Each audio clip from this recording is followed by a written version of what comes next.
네, 오늘 우리에게 주신 하나님의 말씀, 창세기 4장 1절로 6절에 있는 말씀을 가지고 제목은 말 없는 아벨의 피라는 제목으로 말씀을 함께 나누며 은혜를 받기를 원합니다.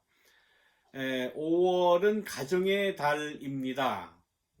그렇지만 우리가 생각해야 할 그러한 그 역사적인 사건들은 너무나도 많은 그러한 달입니다. 어떻게 보면 처절하고 어떻게 보면 정말 가슴 쓰린 그러한 사건들이 이 5월 달에는 많이 있습니다. 5월 16일 하면 1960년대 초에 군사 쿠데타가 일어난 그 5.16을 우리가 기억을 할 것입니다. 많은 사람들은 이 날을 5.16 혁명이다, 군사 혁명이다 이렇게 그 이야기를 해왔습니다만은 우리의 역사는 분명히 5.16 군사 쿠데타라고 규정을 하고 있습니다. 이것은 우리가 반드시 올바로 잡아야 할 그러한 역사의 한 사건에 대한 그 개념입니다. 말을 정확하게 하지 않으면 그 사건의 성격이 바뀌어지기 때문입니다. 오늘은 5월 17일입니다. 80년 5월 17일 무슨 일이 있었는지는 아마 여러분들 대부분 다 잘 아실 겁니다. 79년 10월 26일 12.6 박정희 대통령 시해 그 사건을 여러분들 아마 잘 기억을 할 겁니다. 그 이후에 신군부 세력은 12월 12일 군사 쿠데타를 일으켰고 그 다음해인 1980년 5월 17일 전국적으로 비상계엄을 선포하고 계엄령을 선포하고 반군부 세력, 민주 세력, 또 노동운동 세력 등등 민주 세력들에 있는 사람들을 무차별로 잡아서 감옥에 가두는 그러한 일을 벌였습니다. 그리고 그 다음날 5월 18일부터 전국에서 소요 사태가 일어났고 급기야는 전라남도 광주에서 전남대학교 앞에서부터 시위가 거세게 이루어지자 군부 세력이 군인들을 광주에 투입을 했고 무차별로 수백 수천 명의 그 광주 시민을 학살을 한 광주 학살의 사건이 일어난 것을 여러분들 기억을 할 것입니다. 정말 그 쓰라린 그러한 그 사건입니다.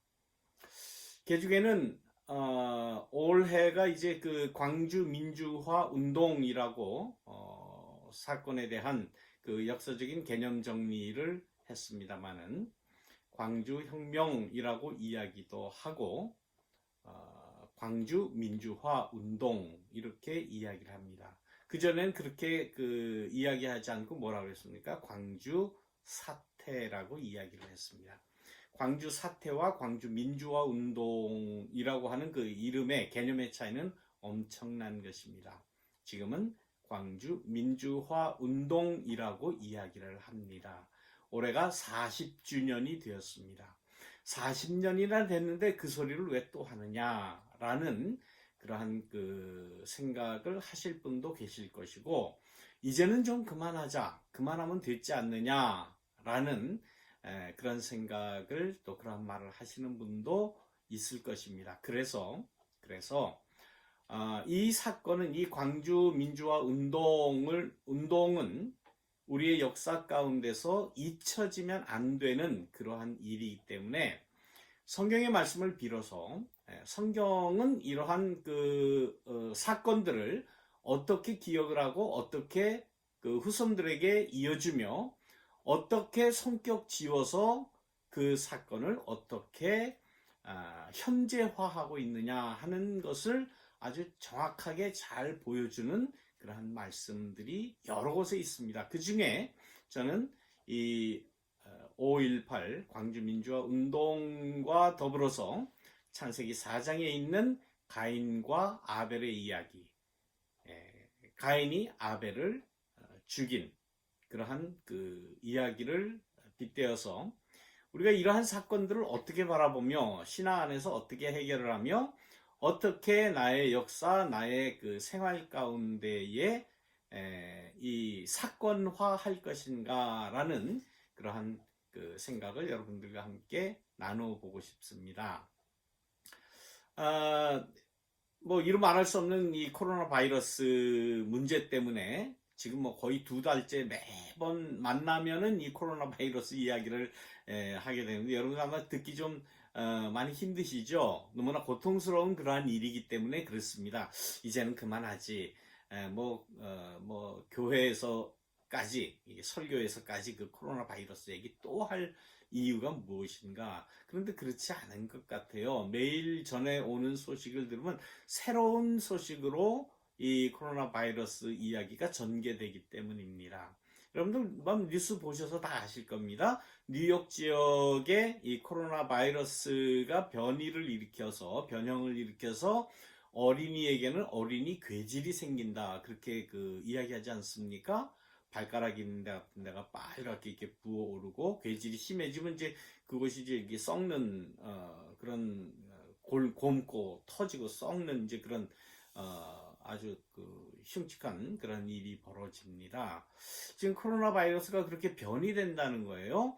그리고 또 어제 오늘 아침이군요. CNN의 보고에 의하면 성인들에게는 지금까지 코로나 바이러스가 노인들에게 많이 확산이 되고 노인들이 많이 사망을 한 것으로 알고 있는데 이제는 37세나 38세에 난 청년에게서 혈전이 생기는 그러한 것으로 변이된다. 그렇게 CNN이 보도하지 않습니까? 혈전이라는 것이 피가 이렇게 굳어져서 이렇게 띡해져서 그러니까 피가 잘 소통이 돼야 되는데 피가 띡해져서 이게 잘 소통이 안 되는 겁니다. 그래서 모세 혈관까지 피가 가지를 않는 거예요. 제가 저희 아버님이 혈전을 앓으시다가 한쪽 다리를 잃으셔서 조금 이제 아는데, 이 코로나 바이러스 우리는 맨 처음에는 그 폐질환인지 알지 않았습니까? 그래서 뭐 우한 폐렴이다 뭐 이런 얘기를 처음 했는데 그것이 아니에요. 이게 시간이 지나면 지날수록 그 변이되는 속도가 굉장히 지금 빨리 변화됩니다. 어떻게 될지는 모르겠어요. 정말 그 두려울 수밖에 없는 그러한 그 코로나 바이러스 변이를 우리가 맞이하면서 이 이야기를 또 하지 않으면 안 되게 그렇게 우리의 역사가 우리에게 지금 다가오고 있습니다. 역사라고 하는 것은 무엇을 기초로 합니까? 어떤 한 사건이 계속 전철되는 그러한 그 일련의 그 전개 과정을 우리가 역사라고 하지 않습니까? 사건이라고 하는 것. 그거 굉장히 중요하죠. 그래서 이 사건을 인간들은 끊임없이 이야기를 하게 돼 있어요. 우리가 지금 이야기 지금 6까지 나갔고 이제 7 이제 곧 나올 건데 성경도 역시 마찬가지죠. 그 성경 특히 그 공관복음의 전개 과정이 어떤 형식으로 전해졌다고 그랬습니까? 어떤 뭐 특별한 그 문학적인 그런 형태가 아니라 이야기 형태라고 그랬죠. 이야기로 전해지는 거예요. 이야기로 전해지기 때문에 누구나 들어도 아주 쉽게 알 수 있고 접할 수 있고 바로 내 생활의 얘기이기 때문에 친근감도 있고 쉽게 그 말씀에 동화될 수 있다고 하는 사실입니다. 근데 그 이야기라고 하는 것, 이야기가 뭐 하늘에서 뚝 떨어진 뭐 어느 한 사람의 창작품이 아니라 그 전에 있었던 이야기 전에 이미 사건이 있었던 거죠. 그래서 그 사건을 이야기하고 그 이야기를 기록했던 것이 지금 성경이다. 지금 여기까지 아마 여러분들이 저와 함께 이야기를 나눠서 아실 겁니다. 이 사건이라고 하는 것은 이야기를 할 수밖에 없어요. 이건 이야기를 해야 돼요. 그 이야기 왜 또 하느냐? 별로 듣기 싫은 이야기, 괴로운 이야기, 이 이야기를 왜 자꾸 하느냐라고 귀찮게 생각을 하시는 분들도 혹 계십니다. 물론 그 고통이 크기 때문에 그렇죠. 그 심정은 이해를 하나, 그러나 우리의 인간의 역사라고 하는 것은 사건을 중심으로 전개되었고, 그 사건이 이야기에서 이야기를 낳고 후대에서 그 이야기를 전해 들음으로써 그 사건이 재현되는 거예요. 자, 오늘 우리가 읽은 이 창세기 4장에 있는 이 말씀, 우리가 너무나 잘 아는 말씀이죠. 가인과 아벨의 이야기. 태초에 하나님께서 천지 만물을 창조하시고 그다음 인간을 창조하셨어요. 그 인간, 처음 창조된 인간이 아담입니다. 아담이 외로워하는 것 같으니까 창세기 2장에 의하면 하나님께서 땅에 내려오셔서 진흙으로 흙을 빚어서 아담을 만들어 놓고 그 아담이 혼자 있는 것이 보기 좋지 않고 외로워 보이니까 뭐 잠을 자게 하고 갈빗대를 뽑아서 이제 그 여자라고 하는 또 하나의 인간을 만들어서 같이 살게 했죠. 그래서 인간은 그때부터 같이 살게 만들어진 존재입니다. 그래서 같이 살다가 보니까 축복으로 자녀를 낳는 그러한 그 축복을 하나님께서 주셨죠. 뭐 인간뿐만 아니라 이 세상의 모든 동물이 또 식물이 그 후손을 낳고 또 씨를 남기고 뭐 그러지 않습니까? 그래서 부모와 자녀라고 하는 이 가정이 생겨나게 된 거예요. 뭐 요즘에는 한 자녀 있는 집도 많이 있지만은 그러나 자녀 둘을 낳았어요. 그래서 어머니, 아버지, 그 다음에 두 자녀, 아담과 하와, 가인과 아벨. 여기에서 하나의 가장 작은 단위라고 볼 수 있지만은 하나의 사회가 구성이 된 거죠. 그래서 사회라고 하는 것은, 사회의 구성원이라고 하는 것은 더불어 살아야 돼요. 함께 살아가야 돼요. 관계를 맺어야 돼요. 서로 위로가 되고 도움이 돼야 되게 그렇게 만들어졌어요.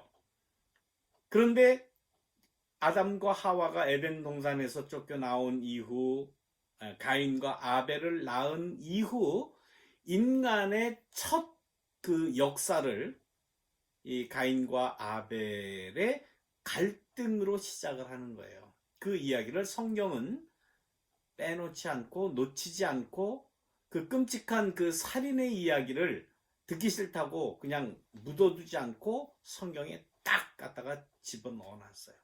지금에까지 그 이야기를 우리 인간들이 할 수밖에 없는 그 이유가 뭐냐?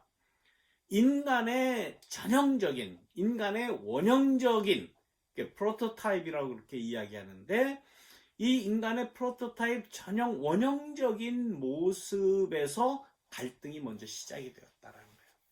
하나님은 관계를 맺고 서로 사랑하면서 서로 도우면서 살아가라 라고 가정을 구성을 해 주셨을 거예요. 실제로 도우면서 살아가도 지금 제대로 잘 편안하게 살아갈까 말까한 그러한 그 열악한 그 시대에 가인과 아벨은 갈등을 겪습니다.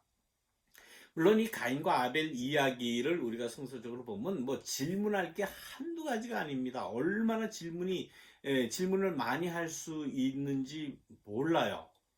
가인과 아벨을 낳았다 그러면 그 가인 쭉 읽다가 보면 가인이 뭐 그 부인을 얻었다는 얘기도 나오고, 그럼 그 부인은 어디서 난 그 부인이냐라는 그런 질문도 할 수 있겠고, 가인이 나중에 아벨을 죽이고서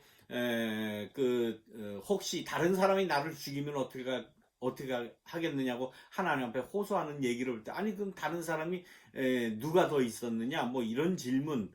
그다음에 뭐 하나님 앞에 예물을 드린 그 예물에 대한 성격에 대한 질문이라든지, 왜 하나님은 가인의 예물은 받지 않고 아벨의 예물만 받았느냐 뭐 등등, 이로 말할 수 없는 그러한 그 질문 이야기가 많이 나올 수밖에 없습니다. 그런데 이 가인과 아벨 이야기는 아주 축약적으로 간단한 것만 이야기를 해요. 그래서 수많은 이야기를 양산을 시킵니다. 이 가인과 아벨 이야기 자체가. 물론 성경에 나오는 모든 이야기가 많은 그 질문과 이야기를 양산하는 그러한 형식으로 돼 있어요. 아마 이것은 어떻게 보면 이 사건에 대해서 이야기를 너희들 많이 해봐라. 많이 디스커스 해봐라. 많이 입장을 이야기하고 너희의 문제를 찾아라. 너희의 해답을 찾아라라고 유도하시는 것 같아요. 예, 여러분들 질문 많이 해보시기 바랍니다. 다시 돌아가서 근데 왜 처음부터 이 끔찍한 얘기를 왜 또 하느냐. 성경도 그렇죠. 아니 그 둘이 잘 살았다. 형제끼리 형제 애를 더 서로 나누면서 서로 도우면서 형님 먼저 아우 먼저 하면서 한국에 있는 그 형님 아우 이야기처럼 뭐 또 흥부놀부 뭐 이야기 흥부가 형한테 뭐 잘해고 뭐 이런 그 좀 아름다운 이야기를 하지 않고 왜 해필이면 죽이는 얘기부터 시작을 하느냐. 끔찍하지 않느냐. 이제 좀 그만하자. 여러분들 가인과 아벨 이야기를 들으면서 그런 질문, 그러한 요구를 한 분이 계십니까? 왜 성경은 창세기 4장이면 뭐 제일 처음인데 왜 이렇게 끔찍한 살인 이야기로 그것도 형제가 형이 동생을 죽이는 그러한 이야기로 시작을 하느냐? 이거 좀 성경에서 좀 치워라 좀 이거. 그렇게 요구하고 싶지 않으세요? 그렇게 요구 안 하시죠? 그렇게 요구하는 분을 내가 못 봤어요, 지금까지. 우리 교우들 중에도 못 봤습니다. 왜? 성경에 있기 때문에 그런 요구는 안 하시는 것 같아요. 그런데 여러분, 우리의 역사 가운데, 오래 갈 것도 없습니다. 우리가 살아온 이 역사 가운데, 우리, 한반도에 있었던 한국 사람들의 그러한 역사 가운데 이러한 끔찍한 이야기가 얼마나 많습니까? 사상이 틀리다고 38선 이북 쪽의 사람들하고 이남 쪽의 사람들하고 서로 전쟁까지 몇십만이 죽었어요. 그 이후에 둘로 갈라졌는데도 불구하고 80년 5월 18일부터 5월 말까지 광주에서는 광주 전남 도청 건물을 중심으로 어마어마한 이루 말할 수 없는 그러한 그 비참한 일들이 벌어졌습니다.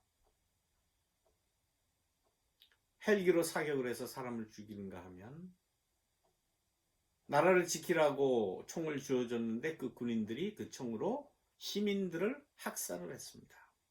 이건 분명히 학살이에요. 그거는 뭐 시위 진압이 아닙니다. 시위는 진압하면 됐지 죽일 이유는 없는 겁니다. 그거는 용서할 수 없는 그러한 범죄예요.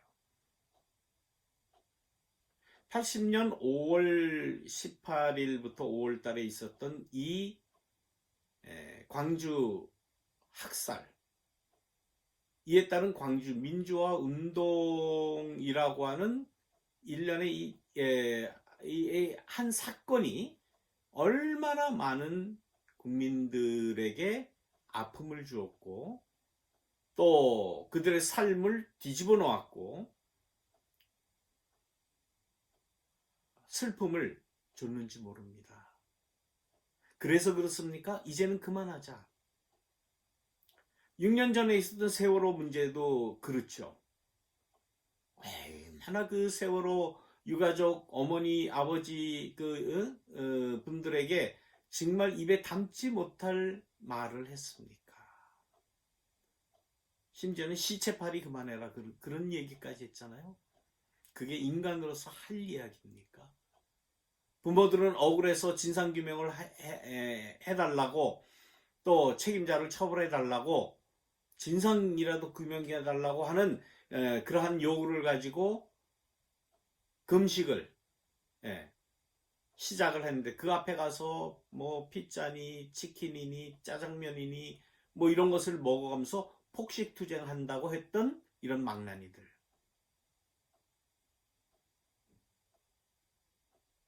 정말 있을 수 없는 그러한 이 갈등이 어디에서부터 왔을까? 어디에서부터 왔다고 여러분 생각을 하십니까? 이거 아직 해결이 안 됐어요. 세월호도 해결이 안 됐고 5.18 학살도, 광주 학살도, 민주화 운동에 대한 그 일련의 모든 것도 해결이 안 됐어요. 그 최권력의 그 당시 신군부 그 권력의 최종점에 누가 있습니까? 전두환이가 있죠.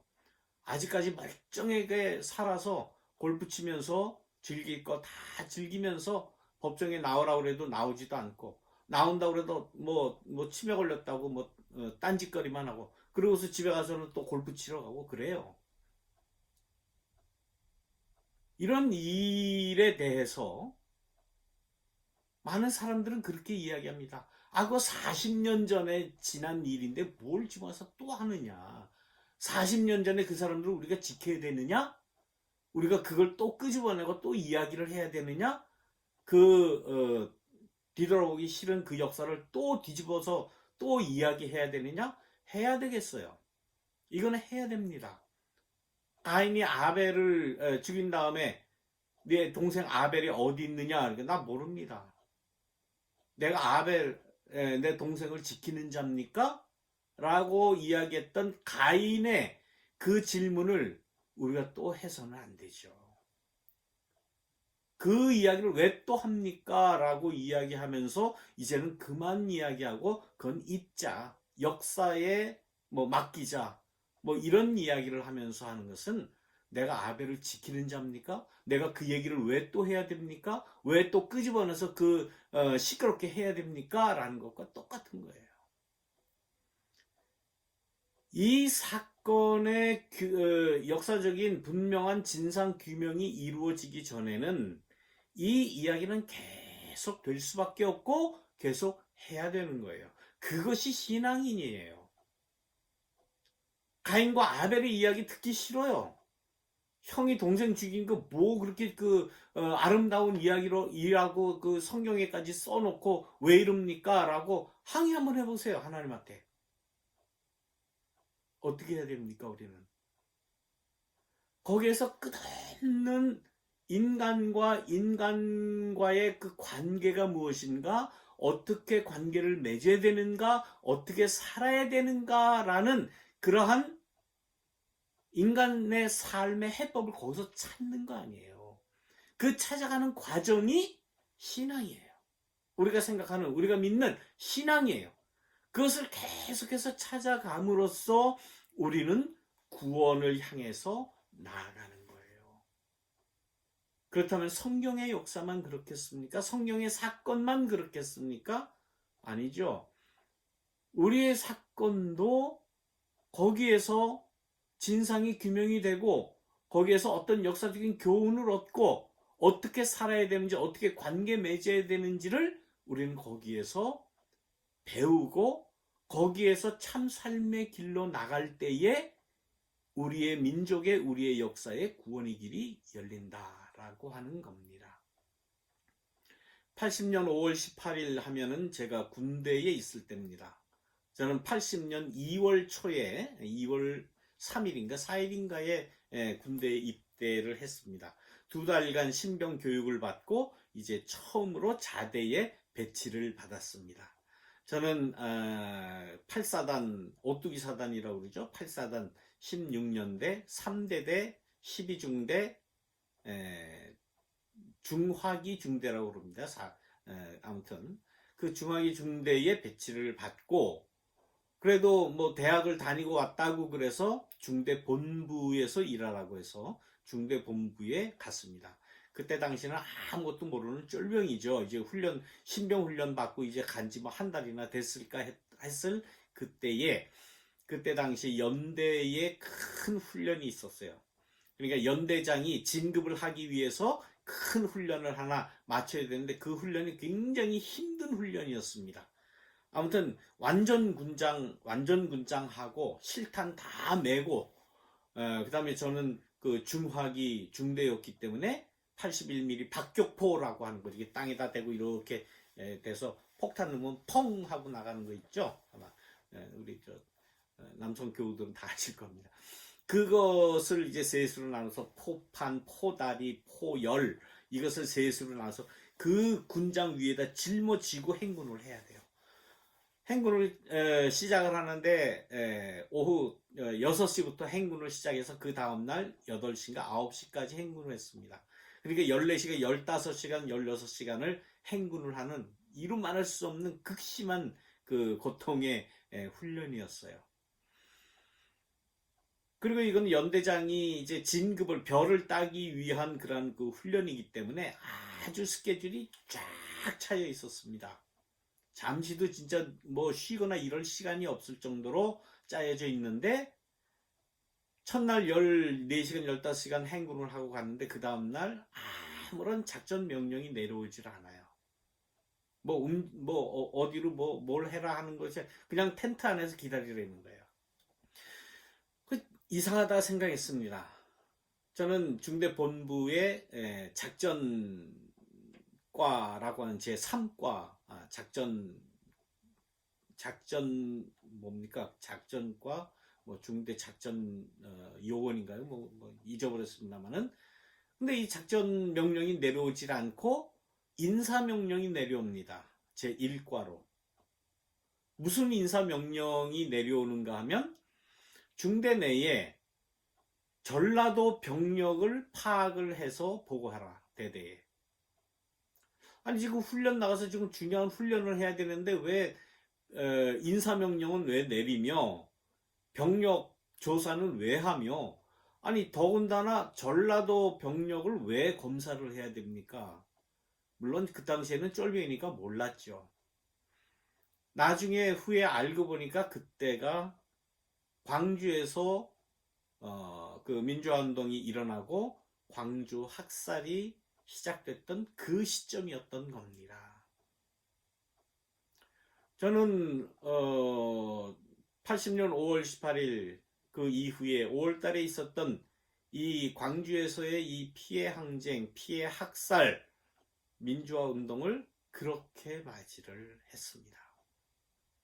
물론 군대 3년 있는 동안에는 그 5월 그 광주가 무슨 의미인지 정확하게는 알지 못했습니다.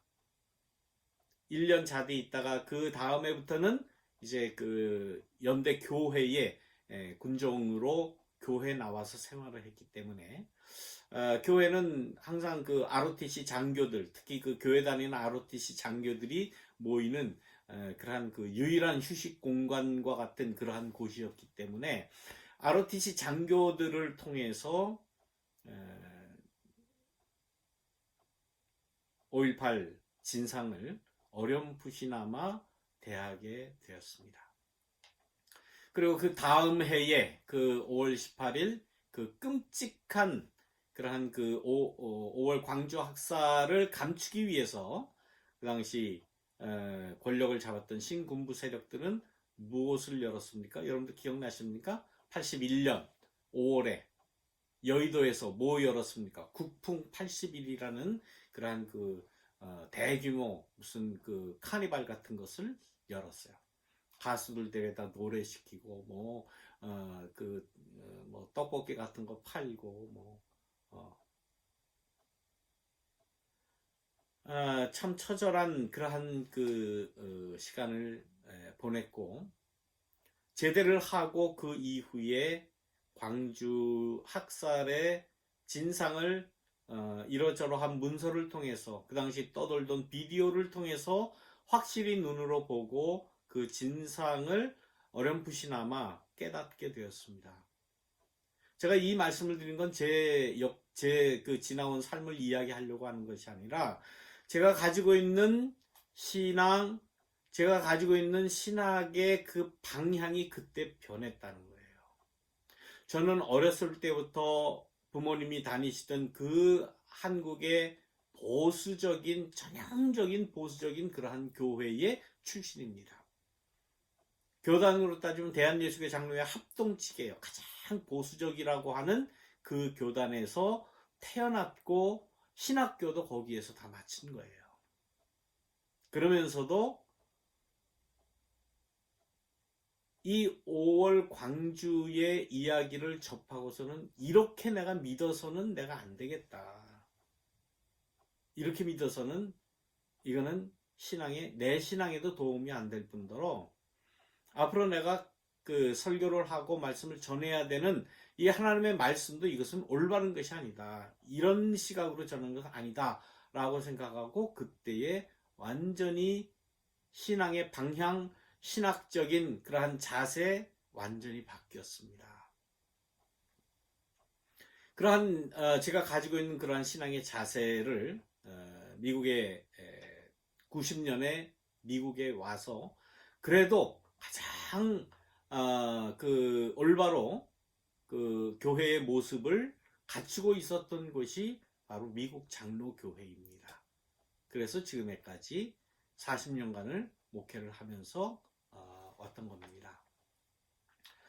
자, 여러분들 오늘은 뭐 성경에 있는 그 설교 말씀 하나하나 이렇게 따져가면서 하기보다는 이러한 큰 일련의 사건들을 내가 어떻게 대해야 되는가라는 것을 제가 간증적으로 말씀드리고 싶어서 오늘 가인과 아벨의 이야기를 꺼낸 거예요. 가인과 아벨의 이야기를 분석하고 뭐 규정짓고 뭐 이런 그 인문학적인 그러한 그 여러 자료들을 갖다 대고 뭐 그 무슨 뭐 구원론을 갖다 대고 뭐 하나님의 사랑에 대해서 뭐 이렇게 이야기하고 다 그렇게 하는 것만이 설교라고 아마 생각하셨을 거예요. 저도 지금까지 많이 그래 왔어요. 그러나 이제 보니까 그게 아니었던 것 같아요. 가인과 아벨의 이야기에서 다른 많은 질문을 할 수 있고 많은 그 신학적인 개념을 추론해낼 수 있고 많은 인문학적인 그러한 그 지식을 갖다 붙여서 해석을 해내는 것, 거긴 뭐 많은 사람들이 지금껏 그렇게 해왔습니다. 그런데 저는 가장 중요하게 생각하는 건 뭐냐, 아벨의 억울한 죽음이라는 거예요. 그 아벨의 억울한 죽음에 대해서 하나님은 잊지를 않으신다는 거예요. 그 소리를 내가 들었다. 근데 성경을 보면 아벨의 이야기가 한마디도 나옵니까? 한마디도 나와요? 한마디라도. 찍소리도 안 하고 그냥 죽임을 당한 거예요. 억울하게 죽음을 당한 겁니다. 그래서 피를 흘리면서 땅에 묻혔어요. 그 돼지가 아벨의 피를 받고서는 돼지가 아우성을 친다. 그 아우성 소리를, 그 억울함의 소리를, 그 울부짖는 소리를 하나님이 들었다라는 거예요. 이것이 바로 하나님의 마음이고 하나님 신앙의 포커스를 어디다 둬야 되느냐, 우리가. 가인과 아벨의 이야기에서 하나님의 사랑을, 물론 억울한 아벨의 음성을 들으신 것 하나님의 사랑이라고 할 수 있죠. 하나님의 사랑보다 더 이전에 있었던 팩트가 뭡니까? 아벨이 억울하게 죽었다는 사실이에요. 피를 흘렸다고 하는 사실. 아벨이 찍소리도 못하고 한마디 말도 못하고 사라져버렸다는 거예요. 그러나 사라진 것이 아니라 하나님이 그 음성을 들었고 그 울부짖는 음성을 내가 들었다. 물론 여기서 뭐 가인의 그 죄가 뭐냐, 뭐 그 하나님 앞에 예물을 어떻게 드려야 되느냐, 어떤 마음으로 드려야 되느냐, 많은 것을 추론해낼 수 있습니다. 나름대로의 다 일리가 있고 나름대로 신학적인 그러한 그 명제와 모든 뭐 교리와 다 추출해낼 수 있어요. 그런데 저는 그 전에 그 당시 아담 이후 가인과 아벨 사이에 있었던 팩트가 뭐냐? 그것은 죽임이었고 억울한 죽음이었고 억울한 피 흘림이었고 아무 말도 못하고 자기의 생을 마감한 아벨의 말 없는 아벨의 피다라는 그 사실에 집중을 해야 된다. 80년 광주 학살 때에 피 흘리면서 죽어간 그 많은 영령들, 나와는 관계없으니까 40년이나 지났는데 그것도 저 전라도 광주에서 일어난 일 나랑 무슨 상관인가? 난 거기 고향도 아닌데. 그러면 왜 전두환 군부는 군대 병력, 군인들 가운데서 전라도 병력을 왜 파악을 했을까요? 뭐가 무서워서?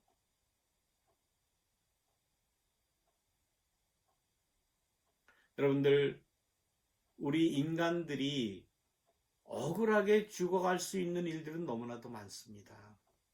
처음에 코로나 바이러스가 변이를 일으켜서 자꾸 변형된다고 그랬죠. 어느 누가 어린아이가 괴질이 생겨서 그 괴질로 인해서 억울한 죽음을 죽을지, 어느 누구가 바이러스에 걸렸는데 그것이 변형이 되어서 혈전이 생겨서 혹 사망할지 몰라요. 어떻게 될지 모릅니다. 이러한 일이 나라고 생기지 말라는 법이 어디 있겠습니까? 우리는 이 가인과 아벨의 이 말씀을 통해서 우리 인간 가운데 그렇게 죽어가는 사람들도 많아요. 지금 얼마나 많은 지금 사람들이 죽었습니까? 거의 이제 18만 명, 20만 명이 지금 죽어갈 그러한 처지에 놓였는데, 하나님께서는 그들의 울부짖음을 들으신다라는 말씀입니다. 내가 억울하게 어떤 사건에 의해서 억울함을 당할지도 모르고 죽음을 맞이할지도 모릅니다. 그러나 히브리 조상들이 가지고 있던 신앙에는 그렇게 억울한 죽음을 죽는 한이 있더라도 하나님은 그 울부짖음을, 그 억울함을, 그 사정을 굽어 살피신다라는 그러한 신앙을 창세기 4장에 있는 창세기의 그 저자들은 그런 신앙을 가졌다는 거예요. 우리 모르죠. 내가 언제 죽음을 당할지, 무슨 일로 죽음을 당할지 몰라요. 억울하게 죽을지 아니면 장엄하게 죽을지 보람있게 죽을지 아무도 모릅니다. 그렇다고 해서 억울한 죽음이 이름 없이 쓰러져간 그 꽃 같은 그러한 그 생명들이 아무 가치가 없느냐? 그건 아니라는 거죠. 40년 전 광주 학살로 인해서 쓰러져간 그 꽃 같은 그러한 많은 영령들, 그들의 울부짖음을 하나님께서는 들어주시고, 그들은 한마디 말도 못하고 한마디 교훈도 주지 못했지만은 하나님께서 이러한 말씀을 통해서 역사 대대로 그 억울한 죽음을 대신 울부짖어 주신다라고 하는 신앙, 이것이 성경의 신앙이다라는 말씀입니다. 우리가 일반적으로 가지고 있는 그런 신앙하고 조금 다를 수 있습니다. 우리는 아주 나이브하게 예수 믿고 천당 간다, 이 세상에서도 아무 걱정 없이 잘 살다가 죽어서도 저 천국 가서 한자리 하고 편안하게 영원히 산다. 좀 유치한 신앙 아닙니까? 내가 억울한 죽음을 당할 수 있어요. 그러나 인간의 생에 대해서, 삶에 대해서, 사에 대해서, 인간의 생사화복 모든 것이 다 하나님이 알아주시고 인도해 주신다라는 그러한 신앙을 가질 때에 우리가 좀 더 한층 높은 그러한 신앙을 가지지 않겠습니까? 여러분들, 오늘 조금 무거운 주제이고 말씀이지만은 말씀을 기억하시면서 하나님은 나의 억울함도 풀어주시고 지켜주신다 하는 그런 신앙을 꼭 가지시는 저와 여러분 되시기를 주님의 이름으로 축원합니다. 사랑이 많으신 하나님, 이 세상에 많은 억울한 죽음이 있습니다. 많은 오욕의 역사가 있습니다. 그러나 그 가운데 하나님의 살아계심을 우리는 믿고 그 살아계신 하나님이 우리의 억울함을 대변해 주시고 또 풀어 주시고 울부짖어 주신다고 하는 신앙을 우리가 가질 수 있도록 인도하여 주옵소서. 예수님의 이름으로 기도드리옵나이다. 아멘.